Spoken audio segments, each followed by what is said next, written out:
નમસ્તે વિદ્યાર્થી મિત્રો, આજે વાત કરીશું નવી સ્વાધ્યાયન પોથી ભાગ નંબર 4 અને ધોરણ 7 વિષય ગુજરાતીના ચેપ્ટર નંબર 12 સરહદની સફરેનું સંપૂર્ણ સમજૂતી સાથેનું સચોટ સોલ્યુશન મેળવીશું। એ પહેલા ચેનલની અંદર પ્રથમ વખત આવ્યા છો તો મિત્રો ચેનલને ખાસ સબસ્ક્રાઇબ કરી લેવી। વિદ્યાર્થી મિત્રો, પહેલો પ્રશ્ન છે, આપેલા વિકલ્પમાંથી યોગ્ય વિકલ્પ પસંદ કરી ખરાની નિશાની કરો। અભી હાલ જ લઈ આવું તો હમણાં જ લઈ આવું તેનો અર્થ થાય છે, તો ત્યાં ખરાની નિશાની મારીશું। જસવંતગઢની તો વાત જ અનોખી છે, તો તેની વાત કેવી છે? નિરાળી છે। વાતોના તડાકા બરાબર જામ્યા હતા, તો ખૂબ જ રસપૂર્વક વાતો થવી, તેનો અર્થ તેવો થાય છે। પ્રશ્ન નંબર 4, એ સાથે જ બધા એક કાન થઈ ગયા, તો ધ્યાનપૂર્વક સાંભળવા લાગ્યા। તમે માહિતી એ રીતે આપી કે શીરાની જેમ ગળે ઉતરી ગઈ, તો માહિતી ઝડપથી જે છે તે સમજાઈ ગઈ। પ્રશ્ન નંબર 2, વાક્ય કોણ બોલે છે તે લખો। અલ્યા ભાઈ, આ પંજીકરણ એટલે શું? એ જ તો પંચાત છે, તો સરવણજી જે છે તે બોલે છે। એમને શોધવાનો એક મસ્ત આઈડિયા છે, ડોક્ટર નીરવ। બીજા એક વીર જોગિંદર બાબા છે, જેમને સરકારે મરણોત્તર પરમવીર ચક્ર એનાયત કર્યો હતો, તો જયંતિભાઈ। અસાંજો કચ્છ પાટણથી નજીક હો, રાધનપુરથી આડેસર કતે દૂર હે, તો હસમુખભાઈ। એક જ શરતે તમારે પણ કંઈક સંભળાવવું પડશે, તો ભરતભાઈ। અહીં આપેલી વિગતો છે તેના આધારે પ્રશ્નોના જવાબ લખવાના છે। તો ટિકિટ આપેલી છે અને ટિકિટના આધારે આપણે પ્રશ્નોના જવાબ મેળવીશું। તમારે અમદાવાદ જવું છે તો તમે આ બસમાં મુસાફરી કરી શકશો? કેમ? ના, હું આ બસમાં મુસાફરી કરીશ નહીં, કેમ કે વડોદરાથી સુરત જઈએ તો અમદાવાદ વચ્ચે આવતું નથી। નંબર 2, સુરત જવા માટે તમારી પાસે ₹50 છે, તો તમે મુસાફરી કરી શકશો? કેમ? ના, હું સુરત જવાની મુસાફરી કરી શકીશ નહીં, કેમ કે સુરતનું ભાડું ₹85 છે। તમારો મિત્ર 6 ટિકિટ લે છે, તો તેને કેટલા રૂપિયા ચૂકવવા પડશે? તો મિત્રો અહીં આપણે 85 × 6 કરીશું, તો મારા મિત્રને 6 ટિકિટ લેવી હોય તો ₹510 ચૂકવવા પડશે। આપેલ વિગતના આધારે ફૂલ શબ્દનો ગુજરાતી અર્થ લખો, તો ફૂલ શબ્દનો અર્થ થશે આખી ટિકિટ। આ ટિકિટના બીજા દિવસે ઉપયોગ થશે? કેમ? ના, આપેલી ટિકિટના બીજા દિવસે ઉપયોગ થઈ શકશે નહીં, કારણ કે આ ટિકિટ એક જ વાર માન્ય ગણાશે। પ્રશ્ન નંબર 4, જુદી જુદી બોલીમાં વપરાતા શબ્દોને માન્ય ભાષામાં લખી ઉદાહરણ મુજબ વાક્ય બનાવો।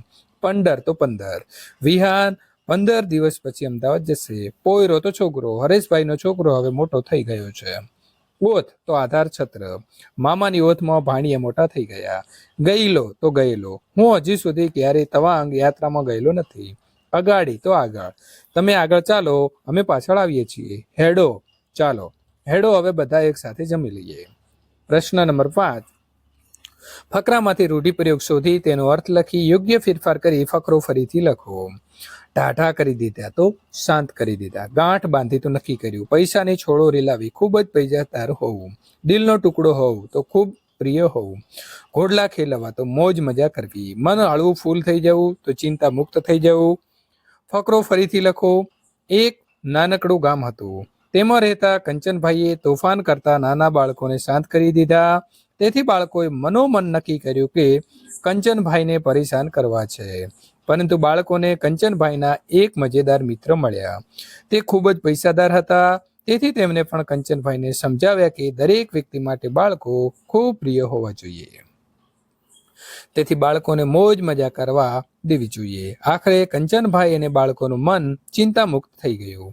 પ્રશ્ન નંબર 6, પ્રશ્નોના ઉત્તર લખો। શક્તિપીઠ એટલે શું? ગુજરાતમાં આવેલા શક્તિપીઠોના નામ લખો।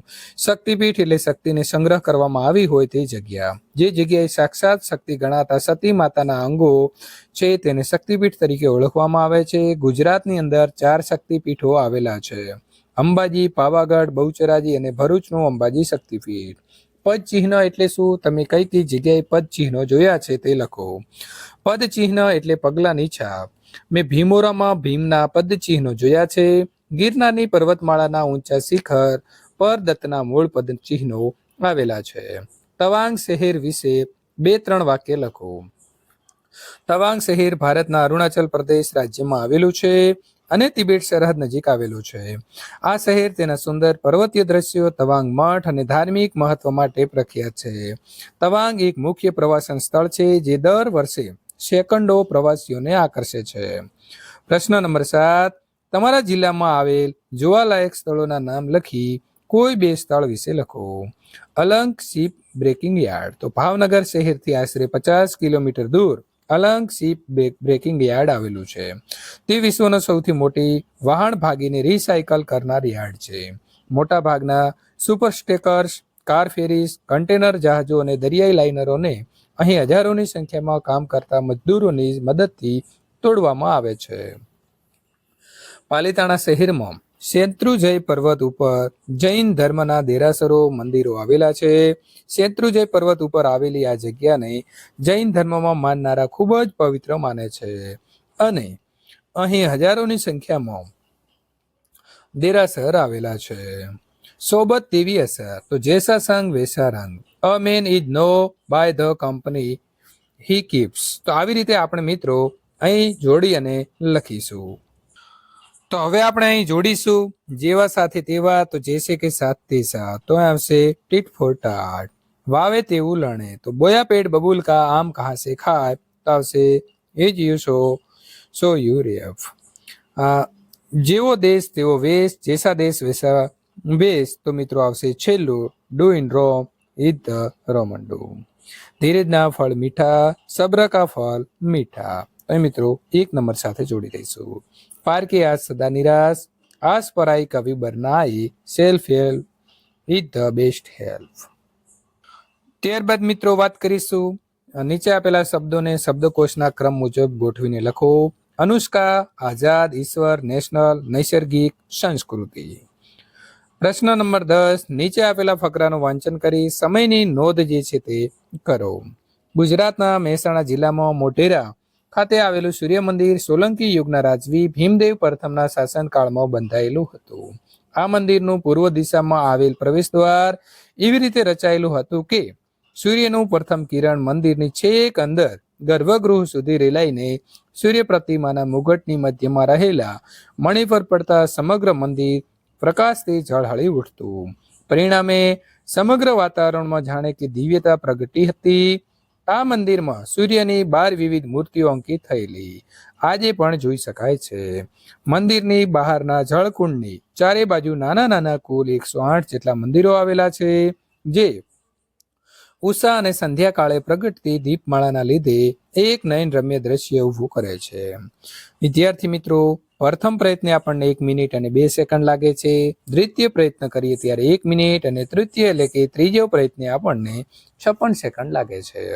તો આ પ્રકારે તમે તમારે વાંચન કરી અને તમને કેટલો મિનિટનો ટાઈમ લાગે છે તે લખવાનું રહેશે. વિદ્યાર્થી મિત્રો, અહીં એન્ડ સ્ક્રીન ઉપર આપેલી જે અલગ અલગ વિડીયોની લિંક્સ છે તેના ઉપર ક્લિક કરીને આગળનું સોલ્યુશન મેળવી શકો છો.